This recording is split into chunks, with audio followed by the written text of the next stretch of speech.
Guerin has warned me that I'm in my favorite spot of the panel between the end of the day and the beer. So every minute I run over, I'm going to get penalized by having one less beer. So no, it's the one wolf. I defer to Meyer choosing like. So good afternoon. I'm Keith Ponton. I come to you. I'm Canadian. I'm sorry to advance. I come to you from Western Canada. I'm going to shout out my fellow Canadian here in the audience, Richard. So unbeknownst to either of us, we sat side by side in the exit row last night on the flight from Montreal to Orlando. Of course, being two completely introverted engineers, the only thing we could talk about was hockey. And we sat there quietly as the Habs went from the winning position last night to where it should be, not winning the game. But certainly happy to be here. We've got what Isaac promised me was the best panel. So we've done a lot of things, but I had a side meeting with a few of the panelists. They're all very introverted. It's going to be very tough to bring anything out. But we've actually changed the direction of the panel. This was supposed to be a panel about, to quote Isaac the teaser, this is not a success story panel. The goal is operational honesty. But we're going to put a bit more of an edge on it, and we decided, since Aaron's a past member of his high school debate club, we thought about should we be bringing back pistols to solve?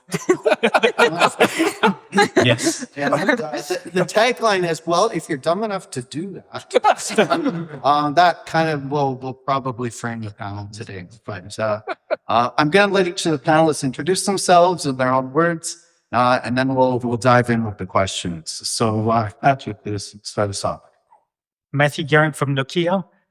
So I'm come from Nokia, so I'm French because we have this international panel. But I will represent the US proudly part for Dallas, Texas, in case the accent doesn't get over. Howdy, y'all. My name is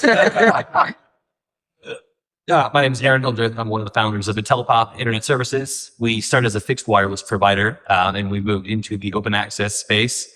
Very successfully starting with Utopia, joined Strata Networks, our partners up in Idaho, Silverlight. Love the business model. Hi guys, Rudolf from Rizz Fibre and Chris Fibre. As you can hear, my accent is not Texan, I'm South African. And we thrive in the open access model in South Africa. We thrive in the open access model in the US. We lately got onto Midwest networks. We're busy with Kitsap County and then quite a few other fiber operators in the US. Hello everyone, my name is Cedergren and I am from Sweden.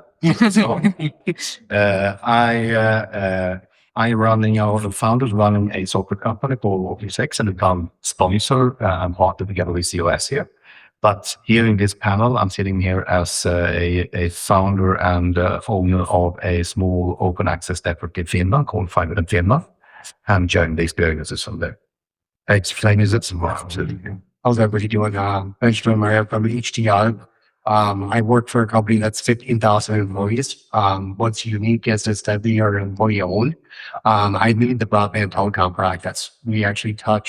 We work with counties and municipalities, but we also work on the TNT side of the business, which is data centers, AI, hyperscalers, all mission critical infrastructure, you guys, water, bridges, roads, aerospace, federal, list goes on. So happy to be here. Happy to do some monetary as well. Okay, awesome. Thank you. Quite the lineup. So as the intro suggests, we're going to explore the differences in open access networks, what's worked, importantly, what's not worked across the globe. We've got representation from Europe, from South Africa, from the US market, from the Canadian market, and really looking to dive into this. So Isaac's been a leader in this space literally for decades, and he started to coin the word in some of his writing, true open access, which if you sit and think about it, there must be some untrue open access, some fake open access, if you like. So we're going to explore that, what's real open access and what isn't. And I'm going to throw the first question to Aaron to start us off. But in terms of differences between operating on a network where you as a retailer have more operational control, some would say more in a layer 2 environment, versus a layer 3 environment. Can you bring us your perspective of what works for you as the retail provider and contrast some of the different styles of open access that we've seen? With layer 2, layer 3 control, we've talked to some networks where they would want to control the entire layer 3, and so full disclosure, I don't operate on any of those. Because we don't personally think that makes us an ISP at a certain point. At that point, it sounds like you just need a marketing firm. But we think it's best when everyone acts at what they do best, and operating the network, control the entire layer 2. We'll control layer 3 and the customer support. I think that defines the roles as best as it can. And from our experience working on those kind of networks, they do very good to us. Very good. Rudolf, I'll get you to chime in next on the question. Same question to you in terms of your experience in sub-Saharan. So to chime in with what Aaron said, layer 2 and layer 3, it's two different dynamics. Layer 3 network is you're just a reseller. You have no control of the client. You have no control of the customer service. You're doing billing and you're doing support tickets that you cannot actually control. So we don't get on board with layer 3 networks. We get on board with layer 2 networks where we are an ISP on a F100 host, on a fiber network operator. Otherwise, you as brand get reputational damage if they don't do their work, if they don't keep up the service, level agreement, all of that. So there's a clear differentiation between the layer 2 and layer 3. And we only get on board if it's a layer 2 service. So, and I'm going to go to you next, Matthieu, and then to Par and to Benjamin. But I know certainly as, and I'll bring a bit of the Arcadis perspective in on some of the networks that we're involved in, and that it's really, when you're dealing with an ISP that's used to having full control, that's used to having all the tons at layer 2, that's where you drive value. That's where you reassure your customers that you're in control of all problems. And it is a big, I'll call it a leap of faith or a bit of a trust discussion, saying, trust me, I can manage this and give you the same, give your customers the same experience. But and I do think that it's not a black and white layer 3, layer 2. There's many different shades of gray here. But Matthieu, do you want to jump in on this perspective? I know you're in the marketplace selling both layer 2 and layer 3 solutions, and perhaps bring a broader perspective. Absolutely. So first, I want to represent layer 3 because most of these guys just want to have layer 2 only. As the network vendor, I'm very happy to sell router, whether that's to an ISP or to an open access provider. So either way. But what I do see, it will depend first on what you want to do. Do you want to be a marketing firm or do you want to operate the network? We have some very large open access providers that do provide layer 3, and their ISP just care about marketing. And they are very successful in that regard, just not having anything there.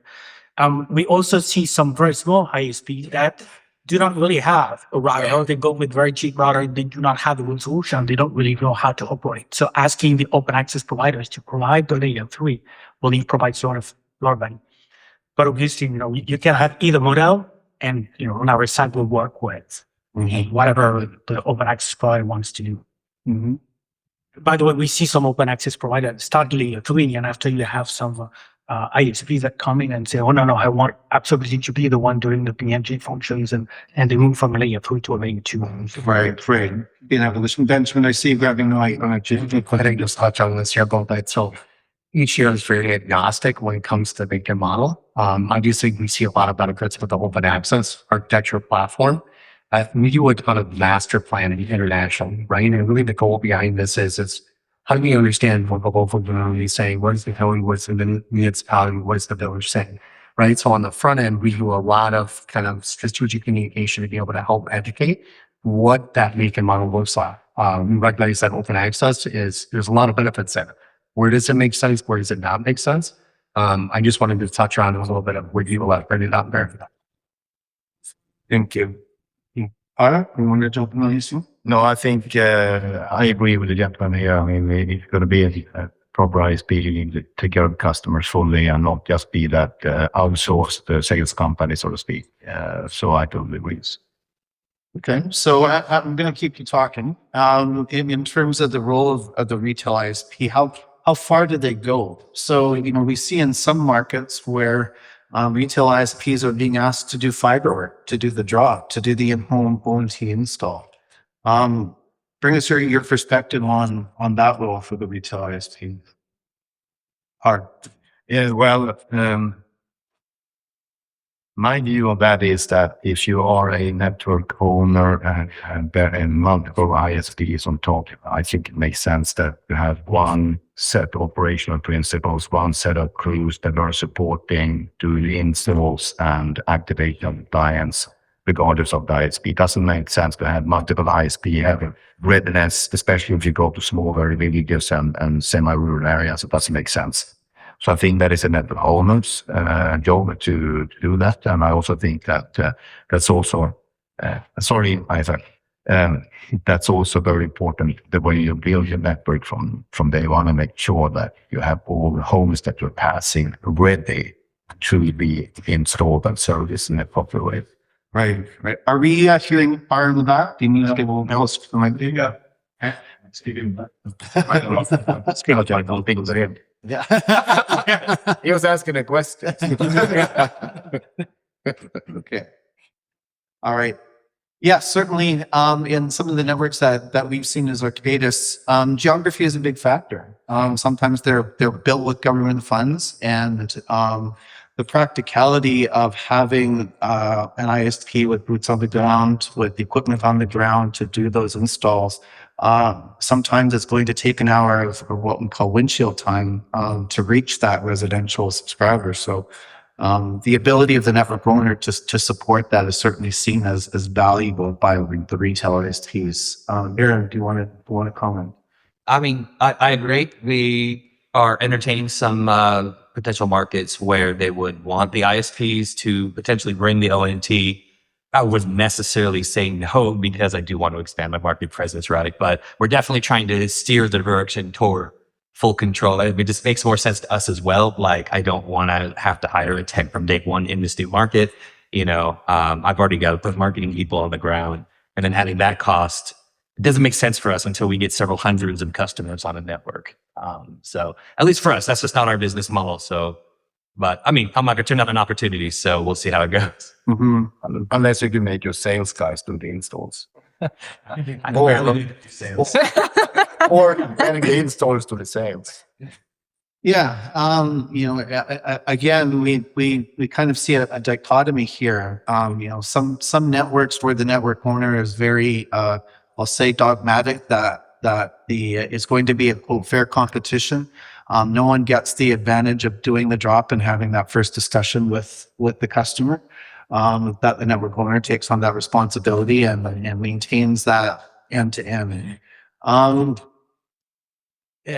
In terms of going behind the DMARC and installing equipment behind the DMARC for your own services, from a retailer's perspective, back to Aaron, and we'll go down the panel. Do you see that as a way to enhance your value, or is it just a complication? Business. Yeah, it's an enhancement. It's another potential revenue stream, right? We lease out routers to people. And they're all zero-touch provisioning with the various standards we use for our routers. And so upon our business philosophy too is bring your own router. That's sort of always been our jam. Like, you don't have to use our equipment. So we'll point people to Amazon and get your own router. But if you do use ours, here's the perks you get. We can help you troubleshoot deeper into your network than if you just get one on Amazon. So we put it as a proposition, like a value-added service. But our customers, I don't know, maybe it's just starting in Utah, but they don't want to be forced into a single router solution. But I hope that answers your question. I want to kind of tangent off there for a second. No, thank you.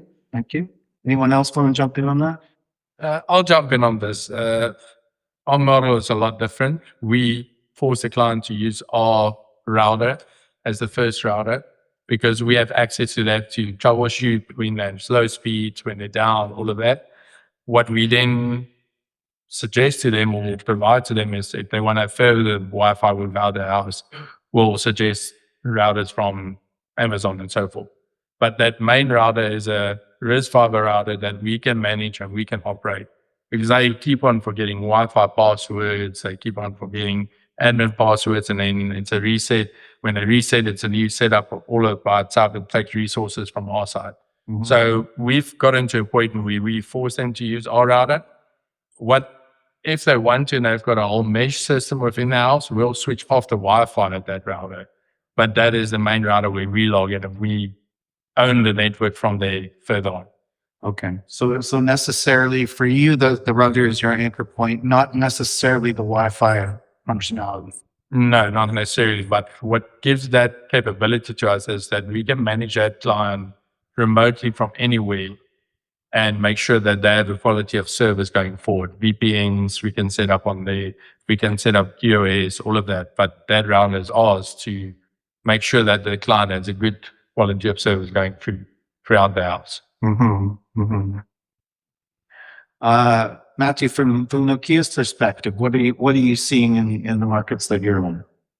So it's interesting discussion we're having here because when you have an open access network and you have multiple ISPs, what differentiates one ISP compared to another one? And I think at the end of the day, it's the quality of the service, quality of experience. And going back to who does the installation, I think in open access, a big part of that quality of experience starts at the installation. If the installation messy, you don't like that operator, you will not come back to that operator.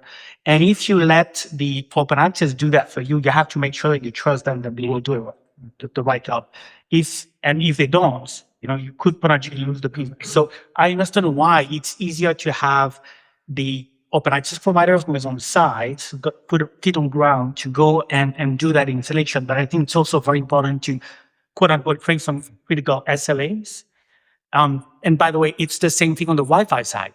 If you do not have a good coverage within the home, the customer won't be happy. What we do see is that it's not just the connectivity. You can have a gig to the home, but if the kid cannot, watch your Netflix on his iPad because it's outside of the coverage and he just needs an extender, but they don't know, they will go and complain to you.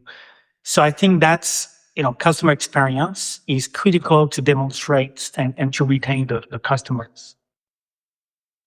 So I'm going to go to, yeah, sorry, please jump in, Rudolf. Yeah. That's again why I say when we get to the main router where the connection is coming from, we can see DB levels on the Wi-Fi. We can see how many devices connected, what they are pulling, all of that. And part of it is Nokia devices and part of it's Calix and some of it's Netgear and all of that. It's a mixed bunch. But when we control that router, we can see what is happening within that house. If they put an extra extender, so a lot of people go and they just buy these Walmart extenders that they plug into the wall and connect to the Wi-Fi.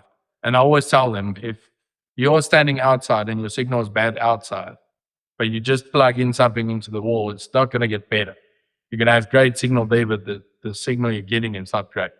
So there's a lot of things we can see from that router, and that's why we insist that if you have our router, we can help you and support you in a lot better way than just saying go buy something and put it in, and we'll help you whenever we can. So thank you. Down at the end of my panel, Par, do you want to jump in on that question? I don't think I have much to add there. Ultimately, we're on the front end, right? So engineering, architectural, design on the front end of what that model may look like. I don't have anything else. So, no, I think we are still in a very funny place where most fiber networks quality of service is not determined by the fiber, but by the Wi-Fi signal, right? So, especially in the end of the user scenario, that's extremely sensitive. So, I guess we have all a challenge to make sure our customers understand that, well, it's nothing wrong with the fiber here, but you are still in channel 11 like the rest of 180 apartments in your house. So maybe we should try to fix that first. It's I was commenting to a few that it's been a very long time since well, probably any of us, but certainly any of the generation that came after us actually plugged in anything physical to receive internet service. So the quality of the connection that you enjoy in your home or your yard, on your phone or on your laptop is completely dictated by the quality of the wireless network that reaches that device. So it's a lot of hand waving by technical people to explain to not technical people why things aren't working perhaps as expected. Yeah, and if I may chime in here, I like your answer. It's critical to have a vendor that gives you the proper visibility within the home to see really what's happening and to tell them, oh yeah, you have that iPad over there that doesn't, yeah, because the air size is too low. You're too far out, so you should add an extender, a mesh extender, not just one of these little mounts, a repeater. So yeah, having the tools to monitor that is critical. Just jumping on that also, and that's again the essential for us why we put down the main router is because we will put down a gigabit or gigabit and more router, especially for the type of connection they order. If you let them to their own device at a Walmart or Target or Amazon or whichever, they'll go in and buy the cheapest one they can get.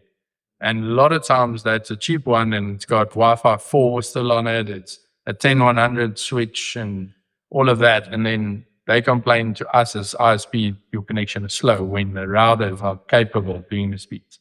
That's why, again, I say it's essential for us to put down the correct router that we can access so we can see what's happening, that has the capabilities of doing it before we even start going the rest of the house. Because if that's again, it comes to layer 2 and layer 3. Your layer 2, the ONT is not capable of a gig, you're not going to get a gig in the house. If the Wi-Fi router is not able to do a gig, you're not going to get gig anywhere in the house. You can run a cable, you can run 10 cables, you can run Cat 6, not going to happen. So that's for us an essential part of the network and helping that client to have a great connection and great experience with us as an ISP, having that router to assist them. Very good. No, thank you. I'm going to switch gears. Benjamin, I'm going to throw the next question to you to lead us off. We hear a lot, especially in the US market, about anchor ISPs on open access networks. The concept of that anchor providing some security, some insurance to the investors of some floor of a take rate, if you like, and that anchor. In the networks that you're involved in, do you see that becoming a condition of the networks moving forward? And thoughts on the need for those anchors? And we're going to go literally across the globe and explore that discussion. Yeah, I'll take this one here. So we did some city, he did some work with the city that actually ultimately was doing some transportation work, right? Each year is big on kind of shared infrastructure, right? If you're all doing a one linear fiber route and it's transport related, like why not put the excess spare conduit fiber network in there? Because again, it's like the expansion piece that we're looking at. We worked with a particular city that actually did this same make and model. They actually, as they were building out their kind of transportation fiber, they also were connecting any of the new homes that were being built. And as it turns out, ultimately, we were on the front end of the architectural engineering design component, but there was an anchor tenant on it that eventually grew into multiple ISPs on it, right? So each year is very, I would say, very neutral. Again, it's really kind of meeting the customer and what the customer needs. But it did essentially start as an anchor and then developed into multiple ISPs on that anchor, and it's still active today. So when we look at it, again, anchors are good, depending on the needs of the community and the growth and the development that's happening. But we're not opposed if it's not an anchor either. It's really meeting the needs of the community or the municipality and the people with it. If I can ask, was it the city's perspective that they wanted that anchor, or did it just evolve? It just evolved, to be honest with you. I think the city, there was a lot of education that came into play. as we were designing and engineering the network, and eventually it evolved into an anchor. But the intent ultimately was how do we create better roads? How do we do better infrastructure? And along the way, ultimately, with economic development, these a lot of NDUs, a lot of residential builds, it eventually morphed into an anchor tenant and then grew into multiple other ISP. Okay. Good. Thank you. Now you had a more of a grassroots experience in building your own network. Can you take us through that journey? Well, I think talk about anchor tenant. When we started to build our own little network, there was, we started from scratch, right? That means that there's no traction in the market for an ISP to be on that network. So our anchor tenant was our own ISP. And we also then, of course, started to question ourselves, we're going to do an open access network, but when is it the right time to introduce an open access network for others? Of course, you also see that obviously we're going to give away 30% of the margin on that network. Why would we ever do that? Someone can ask, and trying to understand that question.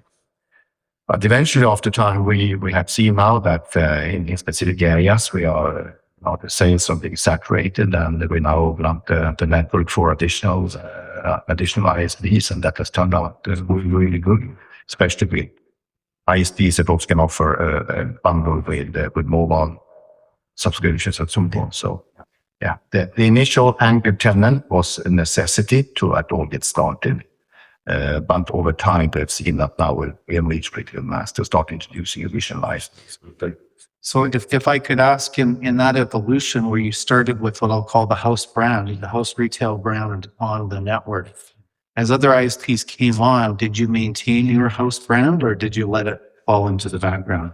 So we maintained the house brand and continue to do that. And then the close cooperation with the new ISPs also initially select markets to make sense for all of us. So although we have slowly converted into open accessinism, we are maybe not yet at the level of OciusX still through open accessinism. So you're unclear open. But I was we are newborn open access. You're maturing open access. Maturing. That's I'll be more. But I mean, we've seen extremely good results in very short time opening up the networks. I mean, areas where we had problems to reach penetration, we have seen in just a number of few weeks where we have gained 15-20% in penetration. So that's very Thank you. Rudy, anchors, how did the networks that you're on evolve? I don't like anchor type tenants, ISPs, because then it's not open access. It's only open access if you have one or multiple ISPs. So for me, there's quite a few networks in the US at the moment that are bringing in open access, but they tell you, okay, this is anchor. We've got this anchor tenant, and then all the NDUs and businesses are open for you. So that's not the true open access. And they've got this 2-year or 5-year period of the anchor ISP. So for me as an ISP operator, owner, F&O myself, I do not like that. But we look at embracing it. We see the opportunity if we were going to do it or not. But it's a red flag for us when there's already an anchor ISP, because they take all the market and then you get the scraps that's left. Mm-hmm. And in most markets, those scraps are the ones, the clients that people don't want, the troublemakers, the non-payers, the ones that bother you at 1 o'clock in the morning because their Wi-Fi is not working, their toilet on the other side of the house. So right. We don't like anchor tenants.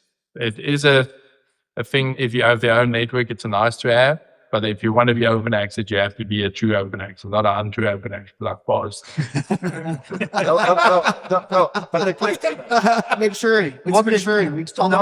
I think it's interesting. What is the smallest footprint you will enter as an ISP on an open network before you would say it's worthwhile for us at all being an ISP on this network? What is the smallest footprint you've got? 5,000 to 10,000 outlets, but then don't sell an open access network if you're only tenants.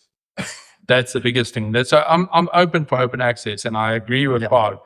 You from 5,000 to 10,000, In that, if your take up is 30%, you want that other 20 to 25% be picked up by the other ISPs. But then you only call yourself an open access network when you open up that network. You don't say I'm an open access network, but this is the ISP. But you can say you're aspiring. Yeah, If it, you- it does feel a bit like competition with one hand. No, but I think the problem is from the beginning, right? When you build your first street and the second and the, your 100 and 500 and 1,000, and you want to build an open access network, but this guy won't get out of bed in the morning for my first 500 customers. Well, now, Aaron, I'm gonna grab control here and throw the question to you. I saw heads nodding around thoughts on anchors, and then you wanted to jump in. Yeah, I guess we're an anchor tenant on our wireless network. Like it's opening maybe, I don't know. No, I'm just playing. But we haven't operated on a network that has a anchor tenant. I think the money guys will eventually realize that, yes, have a big one, have AT&T or whatever, but also invite the little guys as well. At the same time, it'll make it more attractive for the little guys. And I think you're going to hit those take rates a lot quicker if you have the multiple providers from the start. But yeah, the markets where there was an anchor tenant for 2-3 years, I was like, I'm good. Exactly. What's left? The scraps. What's the smallest network you would go to? How many providers? Or how many right now? He's asking how many providers were you going? Yeah, like if it's 500 houses and 10 providers, I'm not going to waste it, right? I mean, it's like there's a balance there between number of providers. Okay, hold that question. I'm going to steal my moderation a little back here.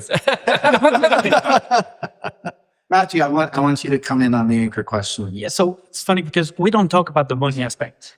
It's very, very expensive to put fiber out there. And anchor tenant is a very nice way to ensure the PE firm that will fund that they will have some evidence. So I really like Rudolf's vision about built thing that will come. And it does work in some areas, but there's a lot of areas where it doesn't work. And so I think, at least in the US, anchor tenant is somewhat of a rarity. AT&T comes in and say, build that network for me. And guess what? Then there's the backing behind it, and that's happening. So, but if you don't have that and say, well, you know what, there's 10,000 subs out there, they have DSL, I will go build a network myself. You build a network and then you realize, oh, it's my territory, I will put my fiber, they put a second fiber out there and you have nothing. So, as much as I like this vision about having multiple providers or ISPs is the right way to go. And eventually we'll get there, I'm sure. At the beginning to start, having an anchor tenant is quite often critical.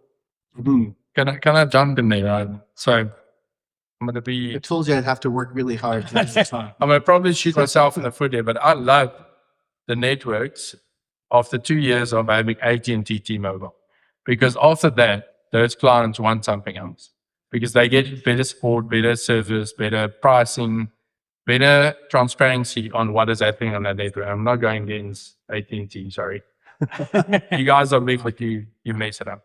I love it. After those 2 years, those 10,000 subs become open to real ISPs. And I'm saying we are real ISPs because we put service to the customer.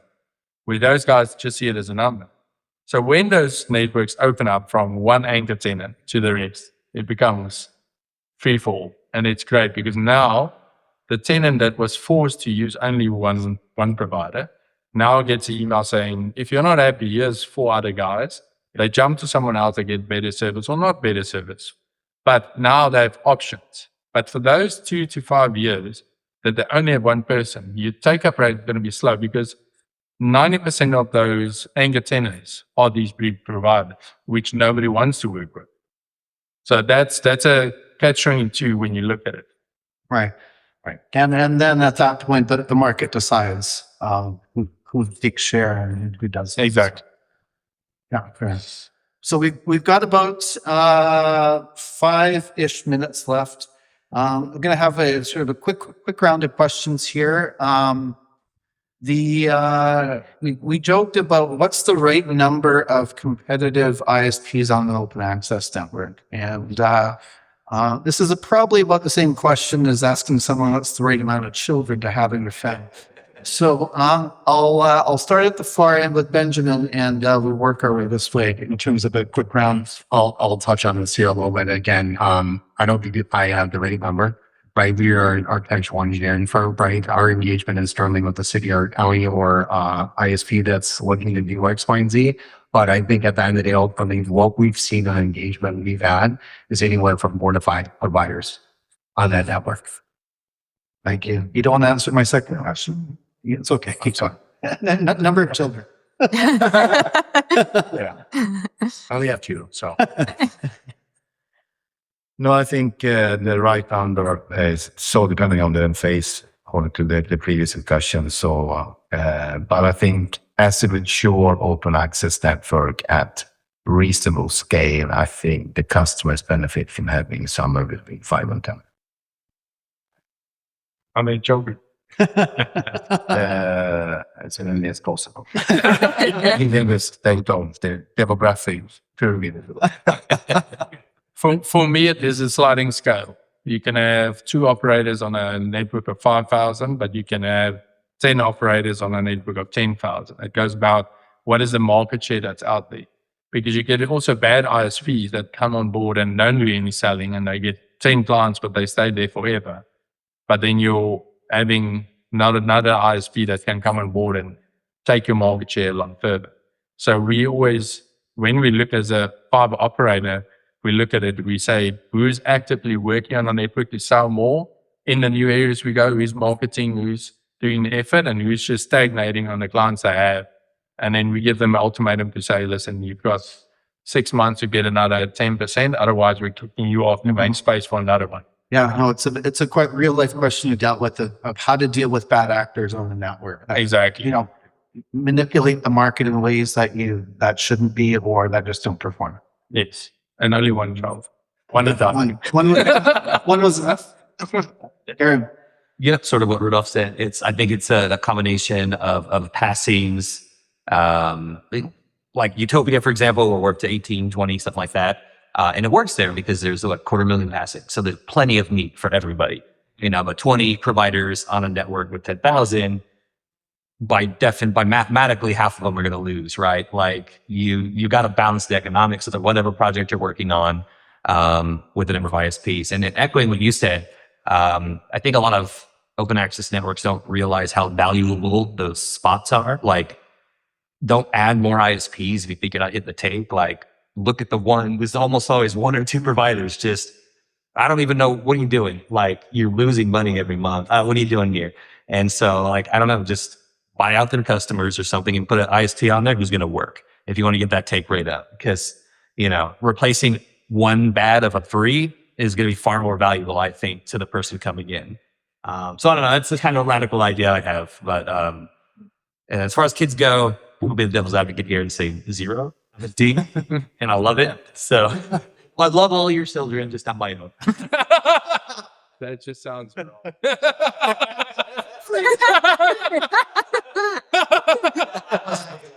We'll follow that up. Matthieu. So I think you need competition. So you need to have multiple. So I don't know what is the magic number, but at least I would say 3 to make sure that you have some different variety. But I think it's also important to look at what are those ISP providing. And there might be some niche that they're not targeting. Might be some that are better going after MDUs or maybe business services or what have you. And so if you do not have those type of services delivered on your network, you know, bring them on. You can have some more that will go on those specific areas. Yeah, thank you. I'll echo that real quick. Just like the type of ISP is more important. There's no one brand that will capture 100% of any market.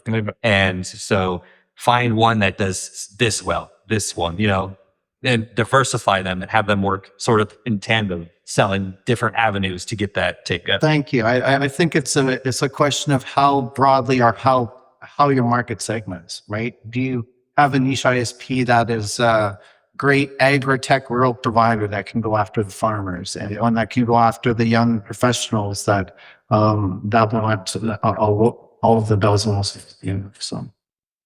And I'll quickly jump in there. So I explained to these guys when we had our pre-panel meeting that there's a network in South Africa that's got 500,000 homes passed. they've got 134 ISPs on board.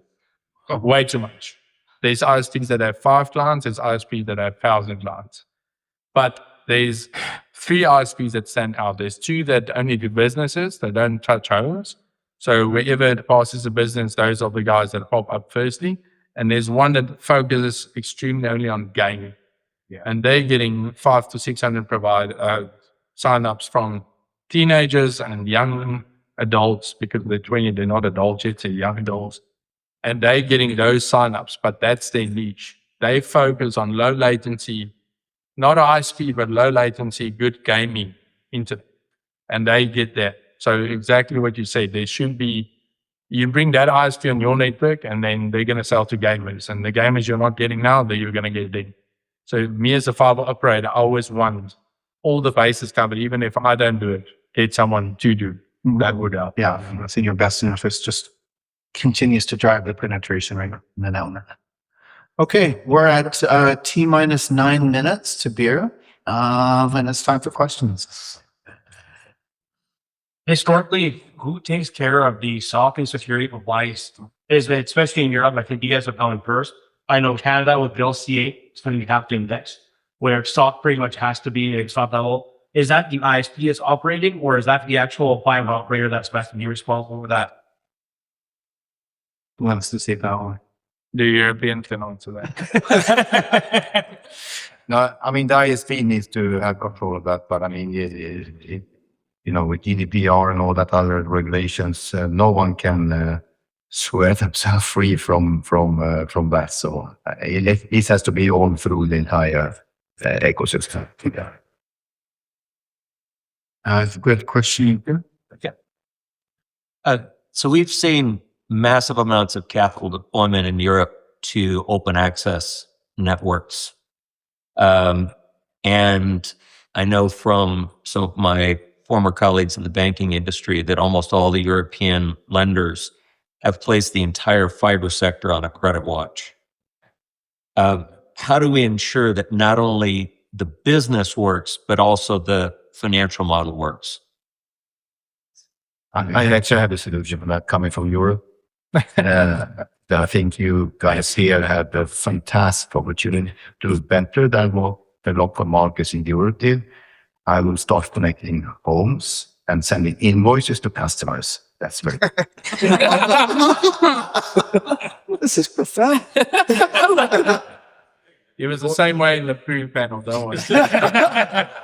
So, because what happened was that there was a Klondike, and it was only about putting stakes in the ground, claiming territory, being first, building against future value from passings.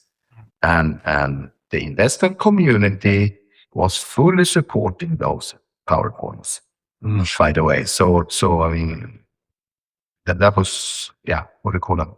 They were joining the conspiracy, sort of thing.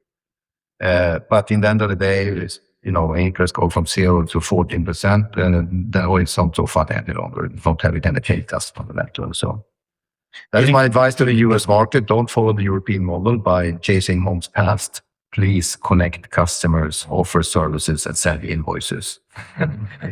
So we had the same problem in South Africa where investors were giving money just to get land grab, to just go deploy fiber.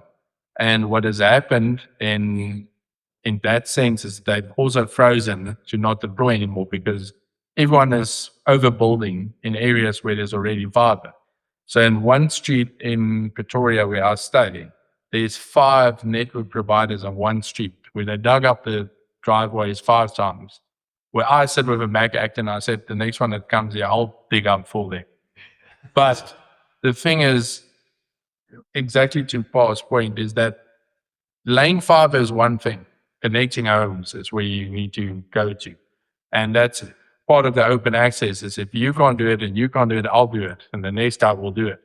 But that deployment doesn't need to just be land grab and how many miles I'll put in the ground. It's how many houses can I connect and how many people can I get on that network to make it profitable. And then I have another suggestion. It makes sense. No, but in US, there seems to be a model where you're building home pass first as part of the project, and then there is the activation or provision of services, a separate contract happening after, often was what I heard long time after. In Europe, at least, we are connecting the pre-sold houses as part of the project. And sorry, I said I couldn't stop myself. But it's something I think could be done here in a different way. Why don't we connect the customers as we are passing them on the streets with the same crew that's out there? Time to ready. Yeah, time to ready. It was the same stuff like it. One more question. Just this question, does that mean that you ask for permission to connect a property after passing? Yes. Yeah, absolutely. Because what we do is that, especially in our network in Finland, we do some easy pre-sales or probing on the propensity to buy in the areas. We go in and just build it. And then we have the sales team in parallel with the construction team, knocking doors and selling, and the sales guys wear the same yellow high-vis clothes as construction crews, and they just sell because the people don't subscribe to the service until they actually see the guys on the streets. So then we get really good penetration rates from day one, basically around 30% from day one. And why should we wait connecting those guys? It's the same digging crew that come and, dig in and connect your house. And then we have a fantastic software, by the way, called COS system. So we do auto provisioning from the construction management software, just scan QR code, activate customer, bam, into this OSS DSS first inbox out. Based on Canada, almost every ISP is doing that. Because you can do your drops to the gate at a time versus coming back and truck rolling. Yeah. And it's infinitely cheaper, and the customer in a weather rate, minus 30 in Canada, you gotta try to go to a drop thing. It just, so we, that's Right, I agree with you on that. See a long game off of that. Come to Africa, the weather is always great. We have 5 months construction period a year in Finland. Yeah. All right. No, same thing as in. I'm going to wrap it up here. Round of applause for the panel.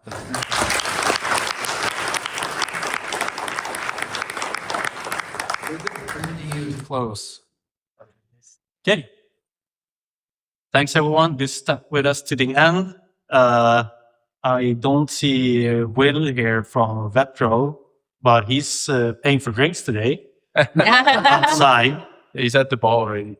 Oh, that might actually be good. So making sweat. So I'll have a couple of beers.